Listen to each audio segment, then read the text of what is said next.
হামের সংক্রমণ এড়াতে সবচেয়ে বেশি ঝুঁকিপূর্ণ 18 জেলার 30টি উপজেলায় চলছে দ্বিতীয় দিনের বিশেষ টিকাদান কর্মসূচি। সকাল থেকে বিভিন্ন টিকা কেন্দ্রে দীর্ঘ লাইনে দাঁড়িয়ে শিশুদের টিকা দিচ্ছেন অভিভাবকেরা। সময়মতো টিকাদান কর্মসূচি সফল হলে হাম সংক্রমণ দ্রুত নিয়ন্ত্রণে আনা সম্ভব হবে বলছেন চিকিৎসক। এ বিষয়ে আরো জানাতে টাঙ্গাইল ও চাঁদপুর থেকে আমাদের সাথে যোগ দিয়েছেন সহকর্মীরা।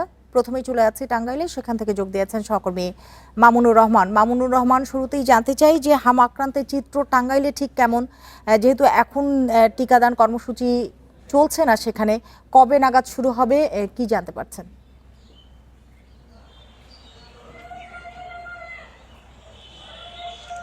হামের প্রকোপ কিন্তু প্রথম সপ্তাহে বেশ বেড়ে গিয়েছিল। সেই সময় টানা 2 দিন 2 জন শিশুর মৃত্যুর ঘটনা ঘটেছে টাঙ্গাইল জেনারেল হাসপাতালে। অর্থাৎ হামের উপসর্গ নিয়ে জেলায় এ পর্যন্ত 2 জন শিশু মারা গিয়েছে। আর এখন জেলায় 45 জন শিশু চিকিৎসাধীন রয়েছে, যারা হামের উপসর্গ নিয়ে ভর্তি হয়েছে। তাদের পরীক্ষা করা হয়েছে এবং বেশ কয়েকজনের শনাক্ত হয়েছে, কিন্তু সঠিক তথ্যটি এখনও আমরা পাইনি। এখন আমি আছি টাঙ্গাইল জেনারেল হাসপাতালে, যে হাসপাতালে অধিকাংশ হামের উপসর্গ নিয়ে রোগী ভর্তি রয়েছে। এখানে ডায়রিয়া ওয়ার্ডটাকে আইসোলেশন ওয়ার্ড করা হয়েছে হামের জন্য, এবং ডায়রিয়া ওয়ার্ডটাকে এখান থেকে সরিয়ে দেওয়া হয়েছে। এখানে 21 শয্যা বেড রয়েছে, কিন্তু রোগী রয়েছে তার চাইতে বেশি। এবার আসি টিকাদান কর্মসূচির বিষয়। কিছুক্ষণ আগে আমি কথা বলেছি টাঙ্গাইলে যিনি সিভিল সার্জন তার সাথে। তিনি যেটা জানিয়েছেন যে প্রথম পর্যায়ে টাঙ্গাইলের হামের টিকা দেওয়া হচ্ছে না, দ্বিতীয় পর্যায়ে দেশব্যাপী যে 3 তারিখ থেকে হামের টিকা দেওয়া হবে সেই তালিকাতে টাঙ্গাইল রয়েছে। কিন্তু যদি সংক্রমণের হার বেড়ে যায় বা সংক্রমণ যদি অতি দ্রুত বেড়ে যায়, সেক্ষেত্রে তার আগেই এই টিকা দেওয়া যাবে। 2 দিন আগে তার কাছ থেকে যে তথ্য পেয়েছিলাম, জেলায় 3 দিনের দেওয়ার মতো ভ্যাকসিন তার কাছে ছিল। তিনি স্বাস্থ্য বিভাগের সাথে যোগাযোগ করছেন অতি দ্রুত এই ভ্যাকসিনগুলি জেলায় নতুন করে আনার জন্য। কিন্তু নতুন করে পেয়েছেন কিনা এই তথ্যটি তিনি আমাদেরকে জানাতে পারেননি। এই হচ্ছে টিকা আনার বিষয়। আর টিকাদান কর্মসূচি স্বাভাবিকভাবে দেশব্যাপী যে 3 তারিখে চলবে সেই দিন থেকেই দেওয়া হবে। এর আগ পর্যন্ত যদি সংক্রমণ খুব বেশি না বাড়ে, তাহলে 3 তারিখের আগে টিকা দেওয়া কার্যক্রম শুরু হচ্ছে না বলে আমাদেরকে জানিয়েছে সিভিল সার্জন। মামুনুর রহমান, আপনাকে অনেক ধন্যবাদ আমাদের সাথে যোগ দেবার জন্য। একই বিষয়ে জানতে আমরা এবার চলে যাব চাঁদপুরে, সেখান থেকে যোগ দিয়েছেন আমাদের সহকর্মী মনিরুজ্জামান বাবলু।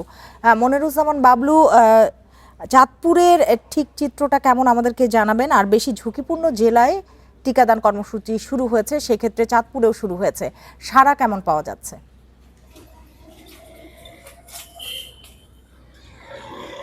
চাঁদপুরের টিকাদান কর্মসূচি সাড়া পেয়েছে। আমরা দেখেছি আজকেও দীর্ঘ সারি, এবং আমি এখন যে অবস্থানে দাঁড়িয়ে রয়েছি চাঁদপুর জেনারেল হাসপাতালে যে ইপিআই টিকা কেন্দ্র, এখানে যে এই গতকাল যে ভিড় ছিল, আজকে 4টা পর্যন্ত এখানে টিকাদান কর্মসূচি সম্পূর্ণ হয়েছে।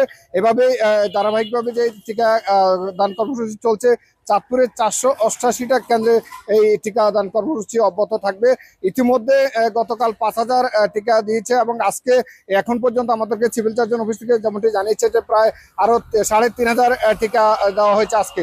অর্থাৎ এবং আমি যতটুকু এখানে কথা বলেছিলাম, এখানকার যে সুপারভাইজার রয়েছেন তার সাথে তিনি জানিয়েছেন যে চাঁদপুর পৌরসভা আজকে গতকাল 1600 টিকা প্রদান করলো, আজকে 2100 দাঁড়িয়েছে। অর্থাৎ টিকার হার কিন্তু বাড়ছে ক্রমে, কিন্তু অভিভাবকরা সচেতন হয়ে কিন্তু টিকা কেন্দ্র খুঁজে বের করে সেখানে টিকা দিচ্ছেন শিশুদেরকে।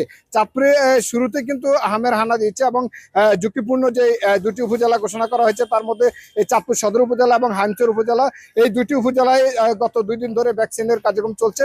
তবে আরেকটি বিষয় জানিয়ে রাখি, ভিটামিন এ ক্যাপসুলের যে সংকট চাঁদপুরে রয়েছে সব কয়টি উপজেলায়, সেটি কিন্তু আমাদেরকে সিভিল সার্জন অফিস থেকে জানানো হয়েছে। আগামীকাল সেই ভিটামিন এ ক্যাপসুল এখানে আসবে। সেটি আসলে যারা হামে আক্রান্ত এবং নিউমোনিয়া জ্বরে আক্রান্ত তাদেরকে হাসপাতালে নেওয়ার পরে কিন্তু এই ভিটামিন এ ক্যাপসুল খাওয়ানো হয়। চাঁদপুরে কিন্তু কিন্তু 3 জন মারা যান। এই 3 জনই কিন্তু এই চাঁদপুর সদর উপজেলার বাসিন্দা ছিলেন।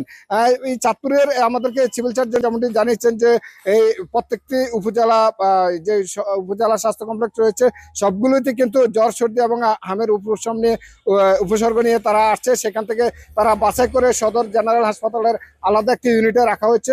আজকে পর্যন্ত আমরা যেমনটি জানিয়েছি প্রায় 126 জনের পরীক্ষা করা হয়েছে, তার মধ্যে 51 জনের করোনা পজিটিভ শনাক্ত হয়েছে। কিছু পরীক্ষাধীন রয়েছে বলে আমাদেরকে জানানো হয়েছে। আজকে একদিনে সবচেয়ে বেশি চাঁদপুরে হামে আক্রান্তের সংখ্যা পজিটিভ এসেছে, সেটি দাঁড়িয়েছে 19 জন কথা বলেছে সিভিল সার্জন। চাঁদপুরে আসলে এই হামের যে টিকা কার্যক্রমগুলো চলছে, এই কার্যক্রমে কিন্তু অভিভাবকরা আমরা কথা বলেছি, তারা সন্তুষ্ট। তারা গত 1.5 বছর ধরে 2 বছর ধরে অনেকেই এই হামের টিকা দিতে পারেননি।